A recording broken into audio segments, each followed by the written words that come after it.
नमस्कार साथियों, मैं शंकर लाल तंवर स्वागत करता हूं आपके अपने YouTube channel SLT tech N पर। साथियों, आज के इस वीडियो में हम संस्कृत मॉडल पेपर 3 का सॉल्यूशन करने वाले हैं। आपने ये टेस्ट है वो दे दिया होगा और आपके जिन प्रश्नों में कंफ्यूज है उनको दूर करने के लिए आप इस वीडियो में अंत तक बने रहें। और साथियों, वीडियो शुरू करें उससे पहले आपसे एक निवेदन है, यदि अभी तक आपने इस YouTube चैनल को सब्सक्राइब नहीं किया है तो इसको सब्सक्राइब करें। पास में दिखाई देने वाले बेल आइकन के ऑल बटन को जरूर प्रेस कर लें ताकि चैनल पर अपलोड होने वाले प्रत्येक वीडियो की सूचना आपको मिलती रहे। और साथियों, सबसे पहले आप इसे वीडियो को लाइक कर दीजिए और अपने अन्य साथियों को शेयर भी कर दीजिए जिससे उनको भी इसका लाभ मिल सके। तो साथियों, चलिए अब बिना देरी किए शुरू करते हैं आज का ये वीडियो और देखते हैं एक एक प्रश्न को। सबसे पहले देखिए पहला प्रश्न। साथियों, इसमें इस तीसरे जो टेस्ट है उसमें जिन साथियों ने रीट 2021 में द्वितीय भाषा के रूप में जो संस्कृत सब्जेक्ट को चुना है उनके लिए ये महत्वपूर्ण है। साथ ही ये L2 वालों के लिए है। L1 में भी कई टॉपिक ऐसे हैं जो इस पेपर में हैं, केवल 1-2 टॉपिक हैं वो L1 और L2 में थोड़ा सा भिन्न है और बाकी L1 और L2 का जो संस्कृत का सिलेबस है वो एक जैसा ही है। तो आप ये ना समझे कि ये हमारे लेवल का नहीं है, फर्स्ट लेवल का है या सेकंड लेवल का है। तो आप प्रत्येक जो टेस्ट है उस टेस्ट को दें आप, और उनके किसी भी प्रश्न में अगर कोई डाउट होता है तो आप अगले दिन 9:30 बजे हमारे चैनल के ऊपर विजिट करें और इस वीडियो को देखें। देखिए, सबसे पहला प्रश्न दिया गया था, चतुर्विध भाषा कौशलेषु द्वितीयम कौशलम अस्ति। साथियों, लगभग 3-4 टेस्ट है उनमें ये प्रश्न है वो रिपीट हो चुका है। तो अब तक आपको ये याद हो जानी चाहिए LSRW, लिसन, स्पीक, रीड और राइट। तो यहाँ दूसरा क्वेश्चन पूछा है तो दूसरा यहाँ क्या है, स्पीक यानी संभाषणम। तो ये तीसरा ऑप्शन है वो इस पहले प्रश्न का सही होगा। और अब देखिए दूसरा प्रश्न दिया गया है, श्रवण कौशल से प्रमुखम साधनम अस्ति। श्रवण कौशल का प्रमुख साधन है श्यामपट्ट है, चित्रम, पुस्तकम, गुरुमुखम। तो देखिए श्यामपट्टम है, इसमें श्रवण कौशल नहीं बल्कि जो देखने वाली इंद्रिया है, नयन यानी आँख है, वो सक्रिय होती हैं। तो ये तो दृश्य हो गया। चित्रम है, इसमें भी सुनने का काम नहीं हो रहा है। पुस्तकम है, इसमें भी सुनने का काम नहीं हो रहा है। यहाँ जो चौथा ऑप्शन है गुरुमुखम, गुरु अपने मुख के द्वारा जो भी प्रवचन या जो भी बातें बताता है उसमें श्रवण कौशल का प्रयोग होता है, यानी गुरु बोलता है और शिष्य उसको सुनते हैं। तो श्रवण कौशल का इन ऑप्शन में से प्रमुख साधन है वो गुरु का मुख है। तो इस तरह से चौथा ऑप्शन इस दूसरे प्रश्न का सही होगा। अब देखिए तीसरा प्रश्न है, सस्वर पठनम आवश्यकम अस्ति। सस्वर पठन आवश्यक है शुद्ध उच्चारणार्थम, भाव ग्रहणार्थम, काठिन्य निवारणार्थम, प्रश्नानाम समाधानाय। तो साथियों, अपने आंसर हैं वो कमेंट करते चले साथ में, और वीडियो को पूरा देख करके 30 प्रश्नों में से आपके कितने प्रश्न सही होते हैं वो कमेंट करके जरूर बताएं। तो यहाँ देखिए इस तीसरे प्रश्न का ए ऑप्शन सही होगा, शुद्ध उच्चारण। यानी जब सहस्वर अध्यापक के द्वारा छात्रों को करवाया जाता है तो उससे छात्र है वो शुद्ध बोलना सीखता है, साथ ही आरोह अवरोह लय पूर्वक पढ़ते हुए उसका अर्थ ग्रहण है वो करता है। तो सबसे जो महत्वपूर्ण आवश्यक है वो इसके लिए है शुद्ध उच्चारण करना। अब देखिए चौथा प्रश्न दिया गया है, संस्कृत शिक्षणे कानि उपकरणानि प्रयुक्तानि सन्ति। संस्कृत शिक्षण में कौन से उपकरण काम में आते हैं? केवल दृश्योपकरण, केवलम श्रव्योपकरणानि, चित्राणि, दृश्य श्रव्यो उपकरणानि। तो साथियों, इसका जो राइट आंसर है वो होगा फोर्थ। श्रव्य दृश्य उपकरणानि। केवल दृश्य भी नहीं है, केवल श्रव्य भी नहीं है, और चित्र है वो दृश्य के अंतर्गत ही आ जाते हैं। इस तरह से श्रव्य दृश्य उपकरण, ये चौथा ऑप्शन है वो सही होगा। अब देखें नेक्स्ट 5 का प्रश्न। अनुवाद शिक्षणस्य विधिः सन्ति। अनुवाद शिक्षण की विधियां हैं पुस्तक विधि, द्विभाषा विधि, तुलना एवं अनुकरण विधि और सर्वाहा। तो साथियों अपना आंसर है वो कमेंट कर दीजिए कि आपने क्या इसका आंसर किया है। तो देखिए अनुवाद शिक्षण की पुस्तक विधि भी है, द्विभाषा विधि भी है, तुलना और अनुकरण विधि भी है, यानी ये तीनों ही विधियां, तीनों चारों विधियां हैं वो अनुवाद शिक्षण की है। तो इसका राइट आंसर क्या होगा? डी का सर्वाहा। अब देखिए छठा प्रश्न। छठा प्रश्न दिया गया है संस्कृत शिक्षणे परंपरागत सहायकोपकरणम अस्ति। संस्कृत शिक्षण में परंपरागत सहायक उपकरण है, यानी जो परंपरा से चला आ रहा है ऐसा सहायक उपकरण आपको बताना है। दूरदर्शनम, चित्तरम, श्यामपट्टम, आकाशवाणी। तो बड़ा ही इजी प्रश्न है। श्यामपट्ट है वो सर्वसुलभ है और परंपरागत एक सहायक उपकरण है। अब देखिए नेक्स्ट 7 का प्रश्न। संस्कृत शिक्षणे अन्वयस्य द्वितीय भेद है वर्तते। यहाँ आपको थोड़ा सा कंफ्यूज हो सकता है। संस्कृत शिक्षण में अन्वय का दूसरा भेद कौन सा है? ऑप्शन के रूप में आपको दिए गए थे खंडान्वय, दंडान्वय, शब्दान्वय और अर्थान्वय। यानी आप इन दो के ऊपर तो विचार नहीं करेंगे, शब्दान्वय और अर्थान्वय, लेकिन दंडान्वय, खंडान्वय है उसके ऊपर आप थोड़ा सा कंफ्यूज हो सकते हैं। तो यहाँ साथियों इसका जो राइट आंसर है वो होगा ए का खंडान्वय। सबसे पहले दंडान्वय होता है और दंडान्वय है उसके अंतर्गत व्याकरण से संबंधित प्रश्न पूछे जाते हैं।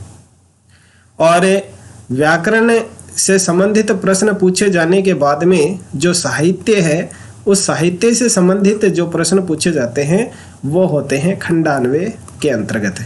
तो इसलिए सबसे पहला जो अन्वय है वो होता है दंडान्वय, फिर दूसरा जो अन्वय होता है वो होता है खंडान्वय। तो इस तरह से इस 7 के प्रश्न का जो सही आंसर होगा वो ए होगा।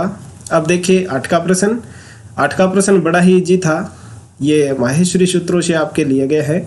संस्कृत भाषायां स्वराः सन्ति। संस्कृत भाषा में स्वर होते हैं यवरल, स है, ए ई उ री और ये मैं ग न। तो यहाँ देखिए पहले, दूसरे और चौथे ऑप्शन में व्यंजन वर्ण है, तीसरे ऑप्शन में स्वर दिए गए हैं। और माहेश्वरी सूत्रों के अंतर्गत आपने पढ़ा होगा सबसे पहला जो सूत्र है वो है ए ई उण, इसमें स्वर है, फिर दूसरा री दृक और तीसरा ए ओंग और चौथा आई औच, आई औच। तो यहाँ आपसे एक प्रश्न ये भी पूछा जा सकता है कि माहेश्वरी सूत्रों के अंतर्गत कितने जो सूत्र हैं वो स्वरों से संबंधित हैं। तो 4 जो सूत्र हैं वो स्वरों से संबंधित हैं और बाकी के जो 10 सूत्र हैं वो व्यंजन वर्णों से संबंधित हैं। 10 और 4 को जब जोड़ेंगे तो क्या हो जाएगा? 14 हो जाएंगे।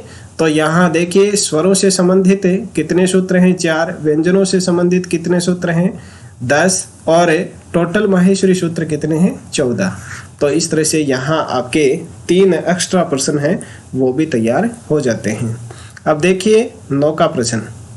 9 का प्रश्न दिया गया है संस्कृत भाषा सर्वाधिक समीचीनः भाषा कथ्यते। संस्कृत भाषा सबसे समीचीन भाषा कही जाती है किसके लिए? दूरदर्शनार्थम, टेलीविजन के लिए, संगणनार्थम, संगणकार्थम यानी कंप्यूटर के लिए, चित्रार्थम चित्र के लिए, ध्वनि विस्तारक यंत्रार्थम ध्वनि विस्तारक यंत्रों के लिए। तो साथियों इसका जो राइट आंसर है वो होगा बी का संगणकार्थम, यानी कंप्यूटर के लिए संस्कृत भाषा है उसको सबसे अच्छी भाषा बताई गई है। तो अब देखिए 10 का प्रश्न। 10 का प्रश्न दिया गया है बुनियादी शिक्षा केन प्रवर्तिता। बुनियादी शिक्षा है वो किसके द्वारा दी गई, यानी बुनियादी शिक्षा का जो ढांचा है वो सबसे पहले किसकी देन है वो आपको बताना है। Rajendra Prasad महोदयन, N Gopal Swami महोदयन, doctor Suniti Kumar Chatterjee महोदयन, Mahatma Gandhi महोदयन। तो बड़ा ही इजी प्रश्न है, आपने कई बार देखा भी होगा, सुना भी होगा, पढ़ा भी होगा। तो इसका जो फोर्थ आंसर है वो सही होगा। बुनियादी शिक्षा के प्रवर्तक महात्मा गांधी को माना जाता है। अब देखिए नेक्स्ट प्रश्न, अध्योलिखितम अपठित गद्यांशम आधारीकृत्य प्रश्न 11 तय है 15 पर्यंतम समाधेय। इस पैराग्राफ को आपको पढ़ना है और इसमें से 5 प्रश्न जो नीचे दिए गए 11 से लेकर के 15 तक उनको आपको करना है। तो देखिए इस पैराग्राफ को एक बार हम पढ़ लेते हैं गद्यांश को। श्रवण कुमार है पितृभक्त है बालक है आसीत तस्य माता पितरौ नेत्रहीनो आस्ताम स है सदा तयो सेवाम करोति स्म है एकदाह श्रवण कुमार से पितरौ तम अवदताम वत्स आवाम तीर्थ यात्राम कर्तुम इच्छावह है। श्रवण कुमार आज्ञाकारी पुत्र आसीत् स है पित्रोः आज्ञाम अपालयत्। श्रवण कुमार एकस्याम वह्गिकायाम पितरौ उपवेशयत् अथ स है ताम स्कंदे धृत्वा तीर्थ यात्रायै प्राचलत।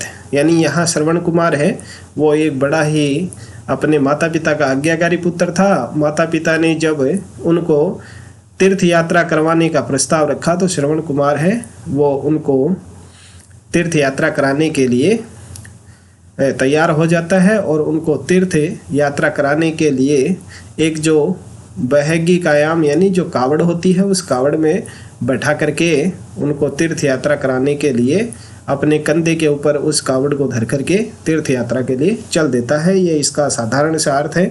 अब देखिए इसके ऊपर आधारित 11वां प्रश्न, माता पितरौ इत्यस्य समास विग्रह अस्ति। माता पितरौ है उसका समास विग्रह क्या होगा? ऑप्शन दिए गए हैं माता च पिता च मातुः पितरः माता पितरौ मात्रोः पितरौ। तो ये बड़ा ही इजी सवाल था। इसका जो ए ऑप्शन है वो सही होगा, माता च पिता च। अब देखिए नेक्स्ट 12 का प्रश्न, धृत्वा इत्यत्र कह प्रत्यय प्रयुक्त है। धृत्वा में कौन सा प्रयुक्त प्रत्यय है वो प्रयुक्त हुआ है? कते, शानच, कत्वा और कत्वतु। तो साथियों ये जो प्रश्न है वो भी सिंपल है। यहाँ ध्री धातु है और कत्वा प्रत्यय का प्रयोग हुआ है। तो कत्वा में त्वा शेष बचता है। तो यहाँ देखिए ध्री त्वा है वो डायरेक्ट रूप है वो बनता है। तो यहाँ कत्वा प्रत्यय तीसरे ऑप्शन में दिया गया है। तो 12 का तीसरा ऑप्शन स ऑप्शन है वो सही होगा। अब देखिए नेक्स्ट प्रश्न, तीर्थ यात्रा यही इत्यत्र का विभक्ति तीर्थ यात्रा के लिए इसमें कौन सी विभक्ति है? षष्ठी, पंचमी, तृतीया, चतुर्थी। तो देखिए तीर्थ यात्रा अर्थ आपका आ रहा है तीर्थ यात्रा के लिए। तो के लिए है वो किस में होता है? संप्रदान में होता है। और संप्रदान है उसमें कौन सी विभक्ति का प्रयोग होता है? चतुर्थी विभक्ति का प्रयोग होता है। तो देखिए चतुर्थी विभक्ति है वो कौन से ऑप्शन में है? चौथे ऑप्शन में है। तो इसका राइट आंसर है वो फोर्थ हो जाएगा, चतुर्थी। अब देखिए 14 का प्रश्न, अपालियत इत्यत्र लकार है अस्ति। अपालियत में लकार कौन सा है? लोट लकार, लट लकार, लुंग लकार और लंग लकार। तो देखिए साथियों अपालियत यानी पाला था, पालन करता था। तो यहाँ था है यानी भूतकाल में है। तो भूतकाल में लंग लकार होता है। तो इस तरह से इसका फोर्थ आंसर है वो सही होगा, अपालियत में लंग लकार यानी प्रथमा विभक्ति का प्रथम पुरुष का एक वचन है अपालियत। अब देखिए नेक्स्ट 15 प्रश्न, श्रवण कुमार है आज्ञाकारी पुत्र है आसीत अत्र विशेषणम अस्ति। ये एक वाक्य आपके पैराग्राफ से लिया गया है। श्रवण कुमार आज्ञाकारी पुत्र आसीत। यहाँ आपको विशेषण पद बताना है कि इस वाक्य में विशेषण पद कौन सा है। श्रवण कुमार है आज्ञाकारी ही पुत्र है आसीत। तो आसीत है वो तो क्रिया है, पुत्र है वो कर्म है और श्रवण कुमार है वो कर्ता है। तो यहाँ आज्ञाकारी जो शब्द है वो विशेषण है। तो इस तरह से इस 15 में बी का आंसर है वो सही होगा।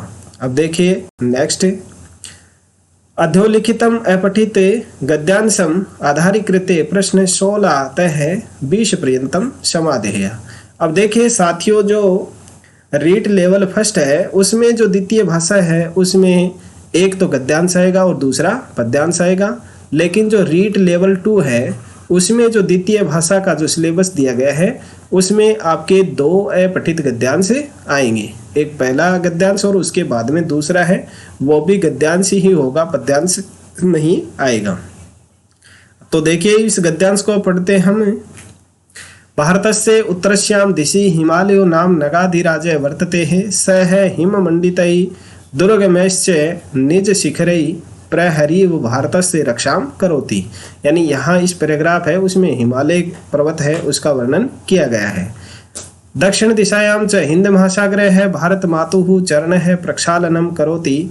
भारत देश है कृषि प्रधानो अस्ति, अस्य पर्वतेभ्यः निर्गताः नद्यः निज पावनेन जलेन वसुंधरां सस्य श्यामलां कुर्वन्ति। नदीषु गंगा पवित्रतमाः, अस्याः जलम् अमृततुल्यम् अस्ति, यमुनायाः जलम अपि पवित्रम मन्यते। सॉरी, मैंने आपको यहाँ हिमालय का वर्णन बता दिया। यहाँ यह जो पैराग्राफ है ये गद्यांश है, इसमें जो भारत भूमि है उसका वर्णन किया गया है। भारत भूमि के चारों दिशाओं में कौन कौन प्रसिद्ध हैं वो इस पैराग्राफ में बताए गए हैं। तो देखिए इस पर आधारित नेक्स्ट 16 का प्रश्न हम देखते हैं। दिशि ही इत्यस्मिन् पदे है का विभक्ति ही किम वचनम च। दिशि जो पद है उसमें कौन सी विभक्ति और कौन सा वचन है ये आपको बताना है। ऑप्शन के रूप में दिए गए हैं षष्ठी एकवचन, द्वितीया एकवचन, सप्तमी द्विवचन और सप्तमी एकवचन। तो यहाँ देखिए दिशि जो शब्द है उसमें सप्तमी विभक्ति का एकवचन दिया गया है। तो इस तरह से फोर्थ आंसर इसका सही होगा। साथियों आप जैसे जैसे ये टेस्ट देते चले जाएंगे अंत तक आपकी तैयारी है वो बड़ी ही शानदार हो जाएगी। इसलिए आप लगातार हमारे जो भी टेस्ट दिए जाते हैं उनको सबमिट करें और उनका सॉल्यूशन देखने के लिए हमारे YouTube चैनल पर ज़रूर विजिट करें। और साथियों हमें मोटिवेशन प्रदान करने के लिए आप इस वीडियो को अपने अन्य साथियों को शेयर करें और इसको लाइक करना ना भूलें। प्रत्येक वीडियो को आप देखें और अगर आपको हमारा जो कंटेंट है वो पसंद आता है तो वीडियो को लाइक जरूर करें जिससे हमें मोटिवेशन प्राप्त होता रहे। अब देखिए नेक्स्ट प्रश्न। प्रहरी अत्र संधि विच्छेद है अस्ति। प्रहरी है उसमें संधि विच्छेद बताना आपको क्या होगा। प्रहरी प्लस इव, प्रह प्लस रीव, प्रहर प्लस इव, प्र प्लस हरीव। तो यहाँ देखिए प्रहरी है उसका संधि विच्छेद होगा प्रहरी प्लस इव। अब यहाँ देखिए दीर्घ ई और ह्रस्व ई इन दोनों का जो हमें योग जब करेंगे तो दीर्घ ई होगा। तो रूप क्या बनेगा प्रहर ई और वह, जब इसका संयोग हम करेंगे जोड़ेंगे तो बनेगा प्रहरी। इस तरह से यहाँ दीर्घ संधि हुई है। कौन सी हुई है? शैवरण दीर्घ संधि हुई है और इसका जो राइट आंसर है वो ए का होगा प्रहरी प्लस इव। अब देखें नेक्स्ट 18 का प्रश्न। पवित्रतमः इत्यत्र प्रत्यय है कह। पवित्रतमा में प्रत्यय कौन सा है? तरप, तसिल, तमप, तव्यत। तो देखिए जो तरप प्रत्यय है उसमें तो तर शेष रहता है और इसके रूप चलते हैं तरह है, तराहा, तरम। ये मैंने आपको प्रत्यय पढ़ाते समय आपको बताई थी प्रत्ययों की पहचान। अगर शब्द के अंत में आपको तरह, तरा, तरम ये मिले तो वहाँ तरप प्रत्यय होगा। और तसिल प्रत्यय है उसमें तय शेष रहता है, जैसे ग्राम तय है, इस तरह से होते हैं। अभितय है, परितय है, तय है जिसके अंत में होता है वहाँ तसिल प्रत्यय होता है। और तमप प्रत्यय है उसका तम शेष रहता है और इसकी पहचान है तमय है, तमा, तमम, तमय है, तमा, तमम। तो यहाँ देखिए साथियों पवित्र तमाहा ये स्त्रीलिंग का रूप है पवित्र तमा। तो यहाँ इसका जो राइट आंसर है वो क्या हो जाएगा? सी का हो जाएगा। और तव्यत है उसका तव्य शेष रहता है। तो इस तरह से देखिए इस प्रश्न के द्वारा हमने जो 4 प्रत्यय हैं उनका दोहरान कर लिया है। अब देखें नेक्स्ट 19 का प्रश्न। अस्ति इति पदम लंग लकारे है परिवर्तयत। अस्ति जो पद है इसका लंग लकार में क्या रूप होगा वो आपको बताना है।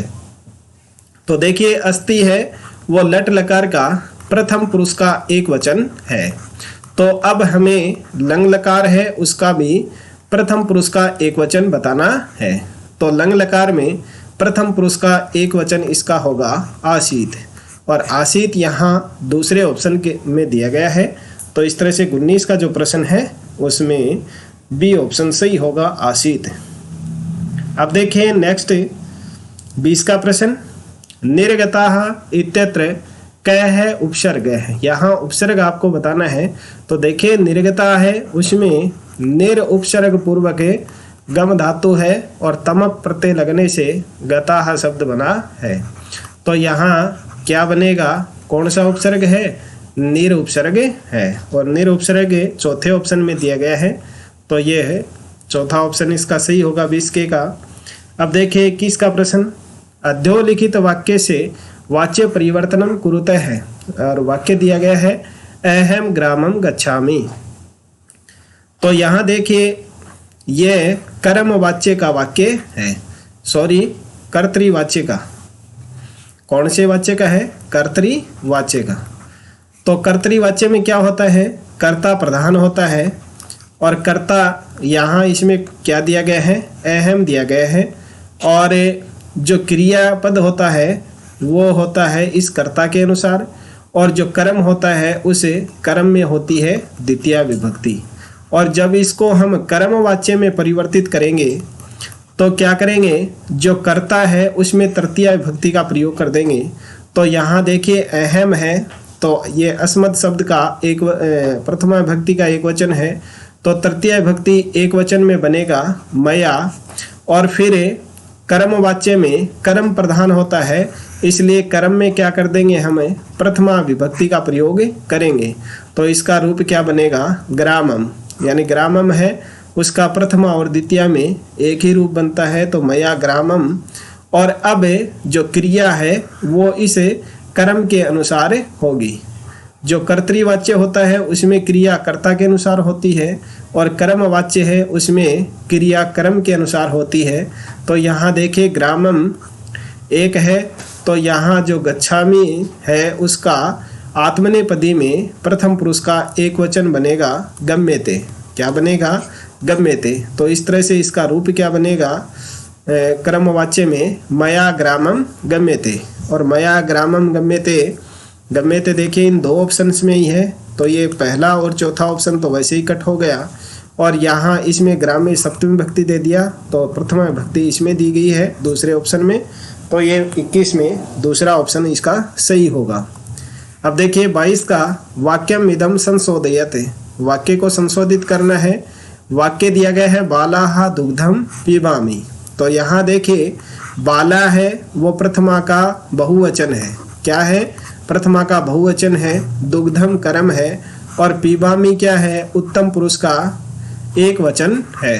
तो साथियों क्या होता है, जो क्रिया होती है वो कर्ता के अनुसार होती है, तो प्रथमा बहुवचन की ही क्रिया यहाँ भी आनी चाहिए थी। यहाँ क्रिया कौन सी दी गई है, उत्तम पुरुष का एक वचन दी गई है, तो ये यहाँ क्रिया है वो गलत दी हुई है। तो अब जो प्रथम पुरुष है बहुवचन है उसमें क्या रूप बनेगा, पीबती पीबतः पीबन्ति ही। तो बालाहा दुग्धम पीबन्ति, ये रूप इसका सही होगा। और ये रूप कौन से में दिया गया है साथियों, बालाहा दुग्धम पीबती, यहाँ तो पीबती है गलत हो गया, यहाँ पीबन्ति है लेकिन बाल है और दुग्धानी कर दिया, और तीसरे ऑप्शन में दिया गया बाला दुग्धम पीबन्ति, तो ये तीसरा ही ऑप्शन इसका सही होगा। चौथा ऑप्शन है उसमें दुग्धा कर दिया दुग्धम की जगह, इसलिए यह भी गलत हो गया। तो राइट आंसर इसका श होगा। अब देखिए 23 का प्रश्न, जनाः लोभिनः वर्तन्ते इति वाक्ये है जना पदम अधिकृत्य प्रश्न निर्माणम करणीयम। तो जना शब्द है उसकी जगह आपको प्रश्न सूचक शब्द लगाना है।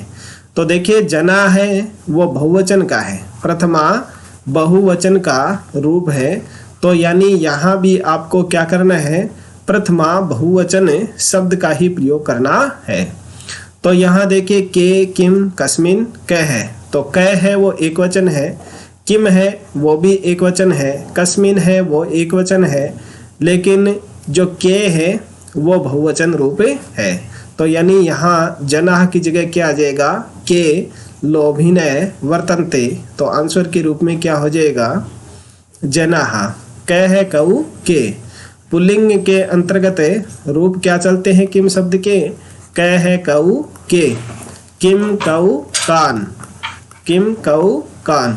तो यानी प्रथमा का बहुवचन क्या है यहाँ के होगा, जना है वो भी प्रथमा का बहुवचन है, इसलिए जना की जगह के आएगा प्रथमा का बहुवचन। इस तरह से 23 का जो प्रश्न है उसमें ए ऑप्शन सही होगा। अब देखिए नेक्स्ट 24 का प्रश्न सुक्ति से संबंधित है। रिक्त स्थानम पूरयित्वा सुक्तिम संयोजयत, खाली जगह को भर के सुक्ति है उसको पूरा करना है। संघे शक्ति कलो युगे, ये तो प्रसिद्ध सुक्ति है, इसमें किसी तरह की कोई दिक्कत नहीं होनी चाहिए। तो 24 का प्रश्न है उसमें स ऑप्शन सही होगा। स में युगे दिया है, संघे शक्ति कलो युगे, यानी संगठन में ही शक्ति होती है। किसमें, कलो युगे, यानी कल युग में संगठन में ही शक्ति होती है। अब देखिए नेक्स्ट 25 का प्रश्न अनुवाद से संबंधित है। कवियों में कालिदास श्रेष्ठ है। अस्य वाक्य से संस्कृते अनुवादम कुरुतः है, इस वाक्य का संस्कृत में अनुवाद कीजिए। कवि कालिदास श्रेष्ठ है, कवि कालिदास श्रेष्ठ है, कवियो हो कालिदास श्रेष्ठ है, कविसु कालिदास श्रेष्ठ है।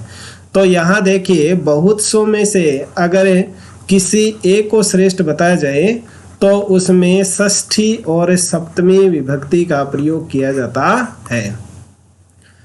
तो यहाँ देखिए जिसमें से श्रेष्ठ बताया जाए तो यहाँ षष्ठी विभक्ति का कोई रूप नहीं है, ये एक वचन है और ये सब प्लस साथ में क्या होगा बहुवचन का रूप होगा। षष्ठी सप्तमी का बहुवचन है, उसका प्रयोग होगा जिनमें से तुलना की जाती है। तो यहाँ देखिए कालिदास की तुलना है वो कवियों में से की जा रही है, तो कवि शब्द है उसमें षष्ठी और सप्तमी का बहुवचन प्रयोग होगा। तो यहाँ देखिए यह षष्ठी सप्तमी का द्विवचन यहाँ हुआ है, बहुवचन नहीं हुआ है। तो यहाँ देखिए चौथा जो ऑप्शन है उसमें कविसु, यहाँ सप्तमी भक्ति का बहुवचन प्रयोग में लिया गया है, इसलिए इस 25 के प्रश्न में जो फोर्थ ऑप्शन है वो सही होगा, कविसु कालिदास श्रेष्ठ है। अब देखिए नेक्स्ट प्रश्न 26 का। कात्यायन से कहा संति, कात्यायन के क्या हैं सूत्राणि, वार्तिकानि, मंत्राणि, परिभाषा सूत्राणि। तो वार्तिक हैं वो कात्यायन ने लिखे हैं। तो 26 का जो प्रश्न है वो होगा उसमें बी का ऑप्शन है वो सही होगा। अब देखिए 27 का प्रश्न। इति प्लस आदि इत्यत्र संधि वर्तते, इति और आदि है, इसका अगर हम संधि करेंगे तो कौन सी संधि होगी। सबसे पहले इसका संधि युक्त पद बना लेते हैं हम, इति प्लस आदि। यहाँ देखिए ई के बाद में भिन्न स्वर है तो यहाँ ई की जगह क्या हो जाएगा, यह आदेश हो जाएगा, और जब इसको हम जोड़ेंगे तो क्या बनेगा, ई ते, और ये आ की मात्रा इसमें लगा देंगे इत्यादि, तो क्या रूप बनेगा इत्यादि। तो यानी ई की जगह यह आदेश हुआ है और ये किसमें होता है, यण संधि के अंतर्गत होता है। ई का स्थाने यण शाद अचि परे, यानी इक के स्थान पर यण आदेश हो जाता है जब सामने भिन्न स्वर हो। तो ये 27 का प्रश्न है उसमें डी ऑप्शन सही होगा। अब देखिए 28 का। संस्कृत शिक्षण से उद्देश्यानि सन्ति, संस्कृत शिक्षण के क्या उद्देश्य हैं।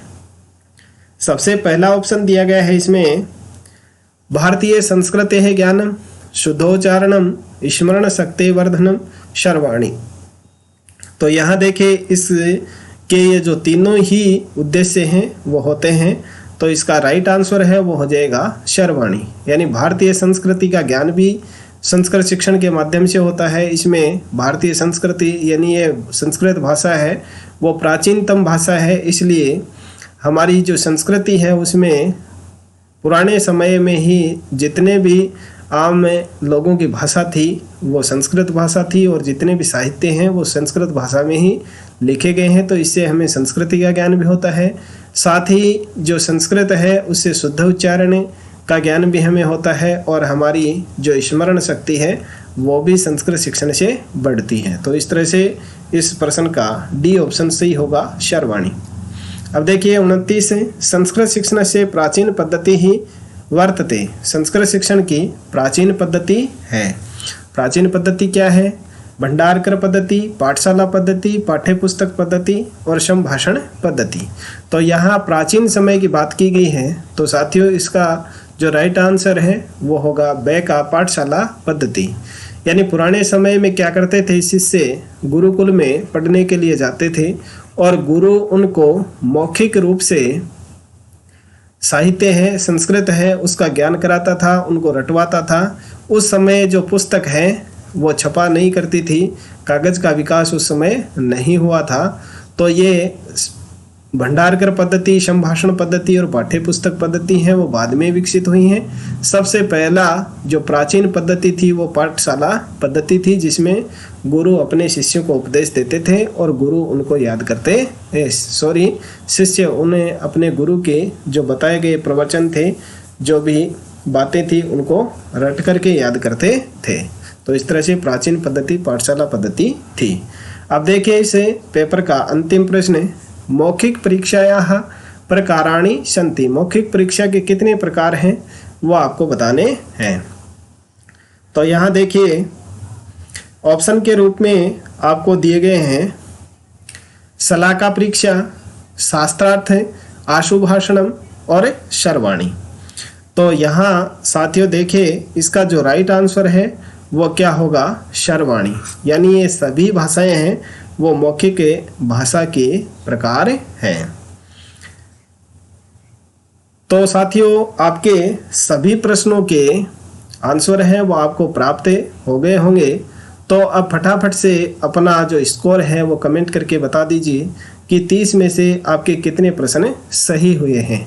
अगर आपका स्कोर 25 या 25 से ऊपर है तो आपकी तैयारी है वो बेहतर ढंग से चल रही है और इस स्कोर को आप 28 या 29 तक पहुंचाने का पूरा प्रयास करें। जो नेक्स्ट टेस्ट होंगे उसमें आप प्रयास ये रखें कि मेरे 25 से ऊपर नंबर आए, यानी 28, 29 या 30 नंबर मेरे अगले टेस्ट में आए। इस तरह से आप तैयारी करते रहें। साथियों हमारी जो ये टेस्ट सीरीज है वो एक दिन छोड़ करके एक दिन होती है। यानी आज अगर हमने टेस्ट दिया है तो कल 9:30 बजे हम उसका सॉल्यूशन वीडियो आपको उपलब्ध करवाएंगे, आपके डाउट्स हैं वो उसको क्लियर करने के लिए।